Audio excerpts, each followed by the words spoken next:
Bom, vamos lá. Eu queria trazer um tópico diferente aqui para esse começo de live. Como de costume, né? A gente geralmente tem testado algumas ferramentas mais a fundo, principalmente criando algumas soluções, né? A gente já criou o nosso aplicativo de churrasco, a gente já fez o nosso aplicativo para criar campeonatos, né? E gerir os campeonatos de futebol, principalmente. E recentemente mostrei para vocês um aplicativo, um joguinho, né? Que eu fiz para você aprender um pouco italiano, praticar o italiano e principalmente jogar com outras pessoas, né? Hoje eu queria fazer um pouco diferente, eu queria começar com um problema e enquanto a gente pensa nesse problema, enquanto a gente vai a fundo, como que esse problema está sedimentado no nosso dia a dia, no nosso mercado, a gente aproveitar isso para jogar para uma inteligência artificial começar a desenhar uma solução. Por que eu estou falando começar a desenhar uma solução? Porque eu sei que é uma solução que vai ser longa. Qual que é o problema que eu estou trazendo aqui? Eu tenho visto muitas reportagens sobre estádios vazios, uma descaracterização dos estádios, principalmente considerando o passado, né, que o estádio era um lugar mais popular, que os estádios ficavam cheios, preços dos ingressos estão muito altos, né, e em contrapartida os clubes estão melhorando as suas arenas, outros times estão até criando arenas novas, né, como por exemplo o Atlético. E por que todo jogo não tem estádio lotado, né? Primeiro, essa é a primeira pergunta, né? E dado que a resposta é porque o ingresso está caro, uma das respostas, qual que deveria então ser o preço ideal de um jogo de futebol, né? O que envolve, né, essa matemática para a gente definir um preço de um jogo, né? E uma vez eu vi uma discussão sobre isso e a pessoa acho que até deu uma pincelada assim, cara, eu acho que a inteligência artificial vai resolver essa conta. Quem sabe? Talvez a gente possa dar uma andada com isso por aqui. Mas uma coisa que eu já percebi existem muitas coisas que entram nessa resposta, né? De por que os estádios não enchem. Aqui não só o dinheiro, o valor dos ingressos, né? Realmente os ingressos podem estar mais caros, mas o clube tem contas a pagar, vamos falar assim. Os clubes pagam para usar as arenas, por mais que a arena seja dela. Abrir uma arena em dia de jogo envolve custos, né? Você tem ali toda a logística de segurança, iluminação, o próprio custo para manter o gramado. Se você tem muito jogo por ali, o gramado se deteriora mais rápido. Você tem certos reparos, né?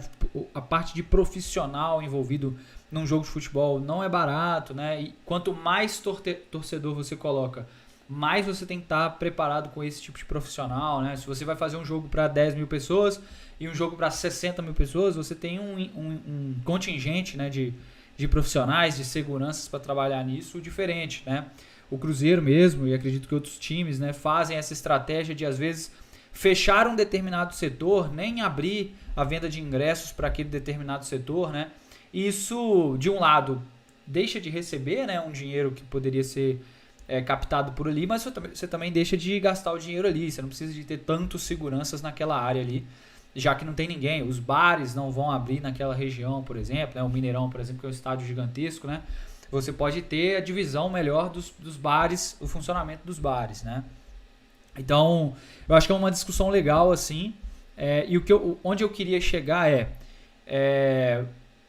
talvez a gente ter mecanismos para uma melhor precificação dos ingressos, levando em consideração todas as variáveis que um jogo, que um campeonato pode ter, tentando fazer a conta para os clubes ser positiva, né? Então, o meu cliente aqui, se a gente está falando assim, o meu cliente aqui vai ser os clubes de futebol, tá? Eu estou propondo uma solução aqui para o Cruzeiro, para o Atlético, para o Palmeiras, para o Flamengo, para que eles tenham estádios mais cheios, porque a gente entende que estádios mais cheios podem produzir melhores resultados dentro de campo, né? Você cria uma atmosfera ali diferente para isso, você amedronta o time adversário, né? Vamos falar assim.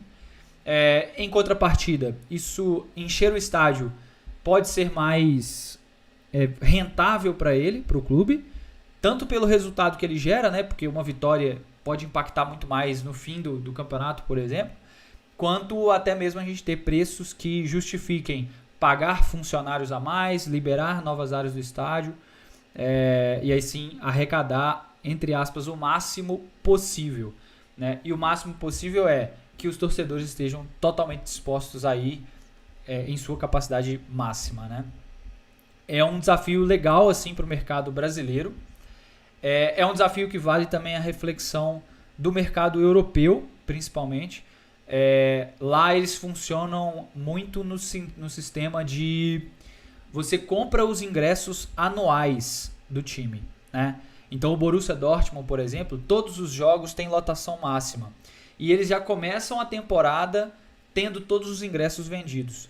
Eu fui para a Turquia recentemente e eu percebi isso também num jogo do Fenerbahçe. Eu queria muito ir num jogo do Fenerbahçe, mas não existe ingresso à venda.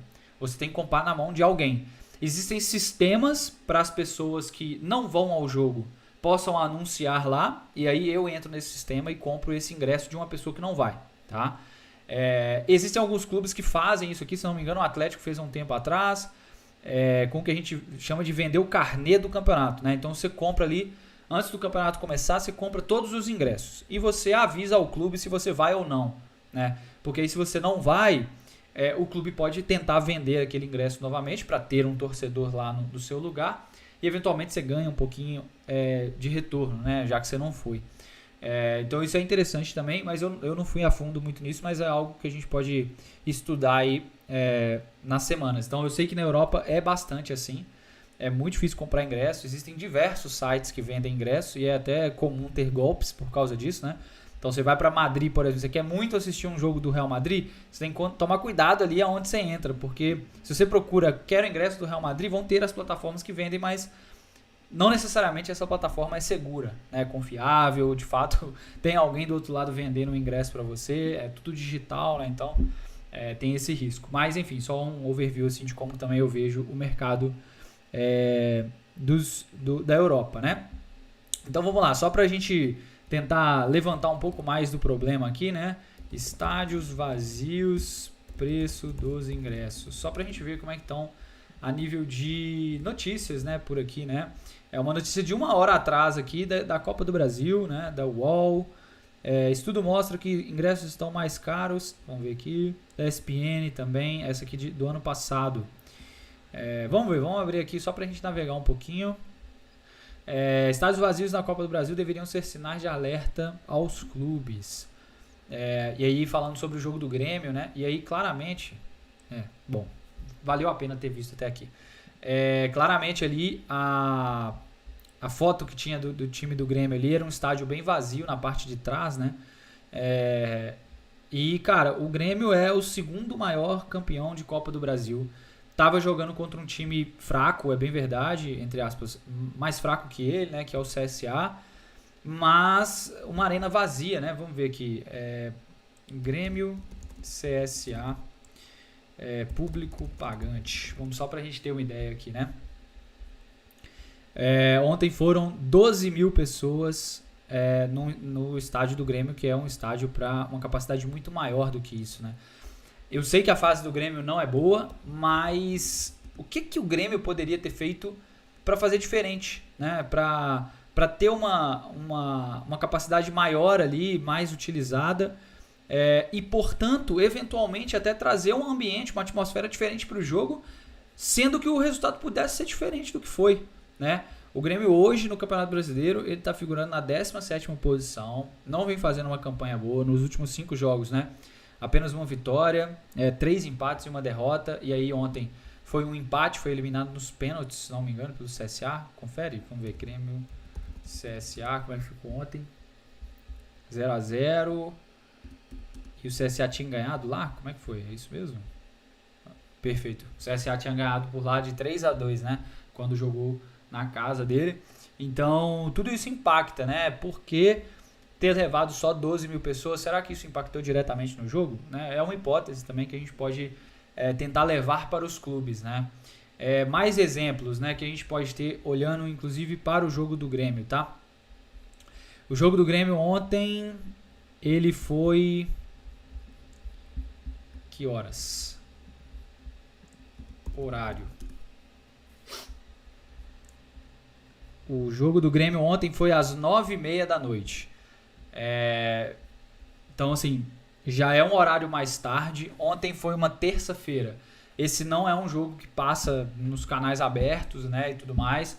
Não é um jogo que tem toda aquela pompa, né, da televisão e tudo mais, do marketing que a televisão pode fazer. Quem não foi ao estádio só conseguiu assistir em canal fechado de televisão, né? Então tem que ter pago alguma assinatura e tudo mais. Enfim, talvez seja uma noite fria lá no Rio Grande do Sul, pode ser. Tudo isso eu acho que são critérios que a gente tem que levar em consideração. O Grêmio já tinha perdido o primeiro jogo. Será que isso já é um motivo para a torcida estar mais desengajada? Pode ser também. Então são variáveis que a gente tem que ficar levantando para levar em consideração. Então acho que esse é um caso interessante, assim, olhar para o jogo do Grêmio, né? Por que o jogo do Grêmio teve essa baixa adesão da torcida, né? Vamos olhar um outro jogo aqui da Copa do Brasil. Essa parte do Grêmio, eu confesso que eu fiquei bem pensativo, né? Porque se a gente olhar e parar para pensar que é um jogo de Copa, é um jogo importante, né? É mais importante do que outros aqui do Campeonato Brasileiro, numa normalidade, né? Vamos falar assim. Eu esperaria um estádio mais cheio, tá? Menos desculpas, né? Para acontecer um estádio vazio como foi o do Grêmio. Eu entendo o momento do Grêmio, mas é um jogo de Copa, né? Tudo pode mudar se o Grêmio avança bem nessa competição. Existe o apelo financeiro, né? Eu acho que eu li a matéria hoje. Cada time que está avançando está ganhando quase 3,5 milhões de reais só por avançar, né? Então, imagina a diferença que está fazendo aí pro time do CSA agora que está avançando, né? Ganhou de um super campeão da Copa do Brasil, né? Então, tudo pode mudar, sabe? Então, acho que eu esperava que fosse um jogo com mais torcida e tudo mais. Um outro jogo que teve aqui São Paulo e Náutico ontem nos aflitos. Eu vi que choveu muito nos aflitos ontem, então isso pode ter talvez afastado um pouco a torcida, mas querendo ou não, para o time menor, né, que é o Náutico, eu espero que tenha sido lotado, assim, né? Vamos ver aqui. Público pagante Náutico São Paulo. Só para a gente ter uma ideia, né, o que foi aqui. Olha só, aqui é a matéria de ontem. Náutico tem sua maior renda na história como mandante. Tá aí o impacto positivo de um jogo de Copa, por exemplo, né? Mesmo debaixo de muita chuva, mesmo com vamos falar assim, um placar desfavorável, assim, né? O Náutico já tinha perdido o primeiro jogo, perdeu o segundo jogo também, mas mesmo assim a torcida compareceu e tal, isso faz muita diferença. Um outro aspecto que a gente pode levar em consideração aqui é o preço dos ingressos, né? A gente pode até comparar aqui o preço dos ingressos da torcida do Náutico e do Grêmio, por exemplo. Eu tenho uma forte convicção de que o ingresso para o jogo do Náutico foi muito mais barato do que para o Grêmio. Então a torcida pode estar pensando nisso também. A torcida do Grêmio não se sentiu, como é que fala, contemplada, né? Talvez com o preço dos ingressos, um preço abusivo, que aí de fato aí que dificulta mesmo para a pessoa ir. Um outro aspecto, né? Ontem foi dia 20 de maio. Tem muita família que já não tem dinheiro hoje mais, né? Pessoas recebem ali no 5º dia útil, cara. 15 de maio já é fim de mês, né? Então, tudo isso pode impactar no preço dos ingressos. Então, eu estou comentando aqui uma porrada de coisa, porque eu sinto que isso deveria fazer parte da nossa solução, tá, pessoal? Eu tenho uma ideia aqui de interface que eu quero trazer aqui para ser bem ilustrativo dessas diversas variáveis aqui que a gente pode ter. Então já estou vendo algumas movimentações aí no chat, a galera falando que roubaram meu Grêmio. Não é bem assim não, foi falta mesmo do Kahneman. Mas não vou entrar nesse aspecto não. Beleza, essa matéria aqui, né, que eu falei de ano passado, né, da CBF reclamando do estádio vazios e tudo mais. Bom, e aqui no caso um jogo do Brasil e Uruguai. Tá aí, uma matéria interessante também para a gente analisar, né? Mas aqui eu acho que entram outros aspectos também, né? Qual que foi o cenário aqui, né? No jogo Brasil e Uruguai, era um estádio para 48 mil pessoas, na Arena Fonte Nova, lá em Salvador. e foram 41 mil pessoas. Geralmente, os jogos do Brasil têm um preço de ingresso muito acima do que provavelmente o jogo do Bahia e do Vitória, né? Já começa por aí. Esse pode ser um agravante, de fato aqui talvez preço seja uma variável muito importante, né? Então, a questão aqui foi, a CBF teve a exigência de ter um setor custando R$100, cara, isso é o menor ingresso, isso pode ser uma super barreira de entrada. Salvador é uma cidade que não tem um PIB per capita tão alto como talvez outras cidades, então isso já pode ser um ponto-chave, mas não conseguiu ganhar a queda de braço para o setor mais caro, custou R$600, cara, muito, muito caro para um ingresso de jogo de uma eliminatória de Copa, né? Então aqui tem até a foto aqui, um setor bem vazio aqui, né, no meio assim, né? É bem estranho, até a divisão aqui, como que eles fizeram, né? E colocaram uma brecha ali, né? Mas, cara, o público, assim, 41 mil para 48 mil, eu não achei tão pouco, não.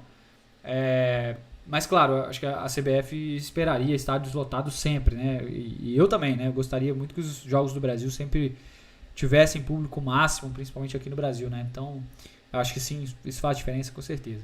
Mas eu não achei tão baixo assim, não. Foram menos de 8 mil pessoas que não foram. Tá aceitável, tá? Então aqui é um dado interessante também aqui pra gente, né? O preço aqui realmente pode ter sido algo negativo. Um outro ponto aqui também, né? Vale lembrar, né? Tabela das eliminatórias. Só pra gente ver aqui, o Brasil não estava bem para jogar com o Uruguai, né? Então, a CBF também não pode esperar que o torcedor esteja de bem com a seleção, né? Já faz um bom tempo que isso também não acontece, né? Então, o que eu queria ressaltar aqui cara, será mesmo que o momento do Brasil, por exemplo, não podia ser diferente para que as pessoas pudessem ir para lá, né? Então, só reforçando, o Brasil, antes de vir aqui para pegar o Uruguai, estava vindo de um empate com a Venezuela, isso na mesma semana, né? Só pra gente ter uma ideia. Um empate com a Venezuela, cara. Tipo assim, a Venezuela é uma seleção muito abaixo da seleção brasileira. Tinha vencido bem o Peru, vencido o Chile e perdido para o Paraguai. Então, os últimos jogos do Brasil, o Brasil estava muito instável ainda, né? E esse empate com o Uruguai, né, também não foi o que virou a chave para o Brasil, né? Depois o Brasil venceu a Colômbia por 2-1, mas volta a perder novamente para a Argentina na última rodada 4-1, né? Então, são resultados que não convencem, né? Acho que essa é a grande questão para o torcedor da seleção brasileira. Não, né? Então, além da questão dos ingressos caros, você tem um momento complicado, né? Uma baixa aprovação, né? Se é assim que a gente pode falar. Então, isso tudo envolve, né? Então, são as variáveis que eu queria colocar aí. Então tá, dado esse cenário que eu tenho falado para vocês, depois a gente pode navegar por mais matérias por aqui, principalmente para irem embasando o nosso cenário, tá? Eu vou começar uma experiência nossa aqui na V0, que eu acho que pode ser uma ferramenta que pode nos dar mais vazão para isso.